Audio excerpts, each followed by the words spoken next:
Hey, welcome back and happy Sunday morning. Today is World Stroke Day. Every year, more than 700,000 people have a stroke. Now, it can be deadly. That's why today we're spreading awareness about the signs to look for and treatment options available. Joining us this morning is a doctor from Unity Point, Shiva Krishna Covey. Doctor, thanks for joining us this morning. Hello. We appreciate it. Let's just start here, too. We were talking about a little bit off the air, too. But I guess the history a little bit of National Stroke Day, and I guess just the importance of raising awareness too for people checking for signs. So is that the purpose that you see this day serving, is just having people knowing the types of strokes and kind of what can cause it? Yes, you're right. More than 80% of the strokes can be preventable. So if we can raise awareness about the stroke, we can actually reduce the burden of stroke. So that's one of the main intentions for having this awareness campaign, and to keep this date for that.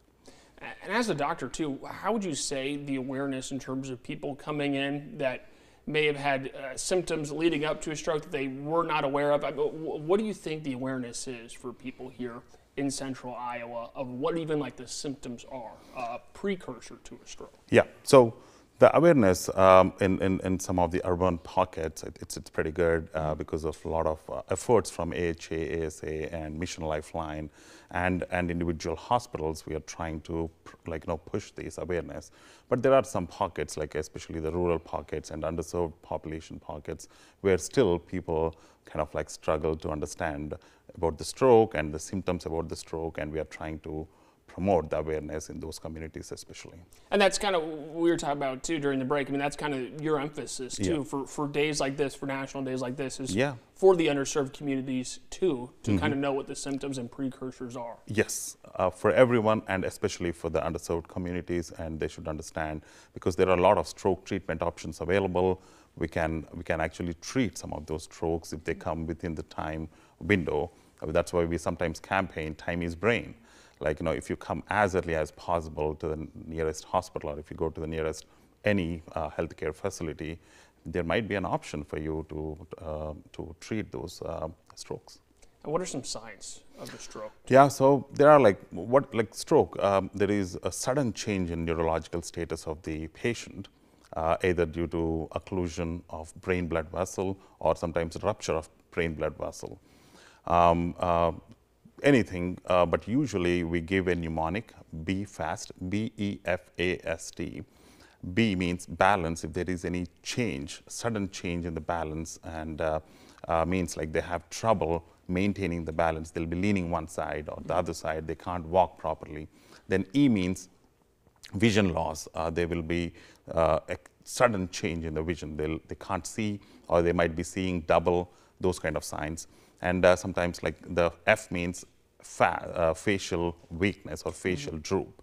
So if you see one side of the face is droopy or numb, and A means arm weakness or arm numbness, S means speech, like trouble speaking the words, trouble putting the words out, trouble understanding, and T means time to call 911.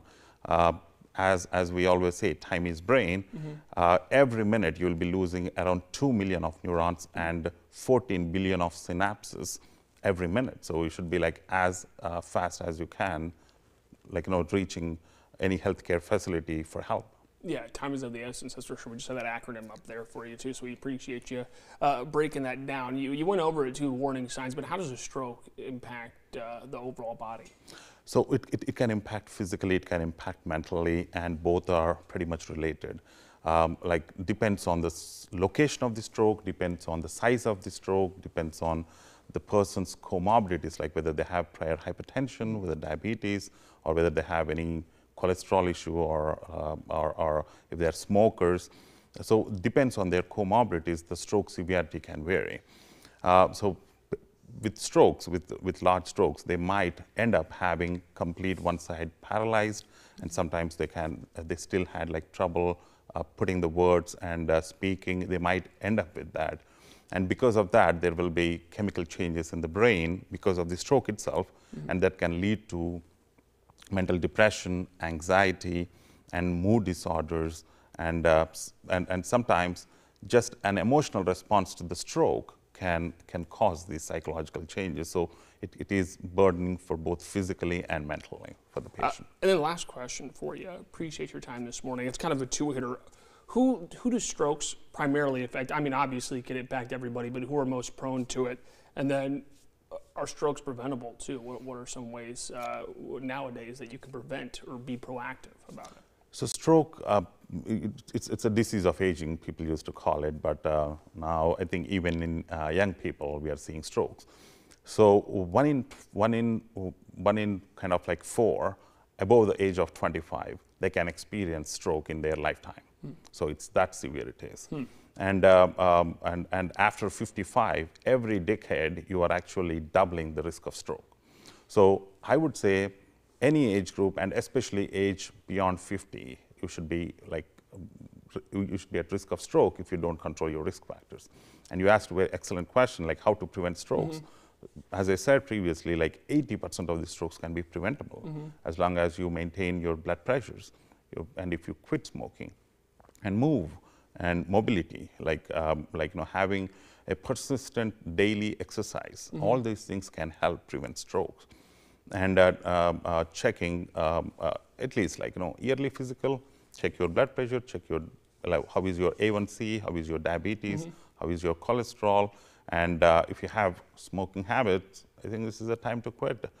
You don't want to suffer the rest of the life, right? Yeah. And drinking, I think I would say social drinking, once in a while it's okay, but you should not burden yourself with these habits. Yeah, sure. So if you can have a healthy diet, like lots of vegetables, lots of DASH diet, we would say, low sodium diet.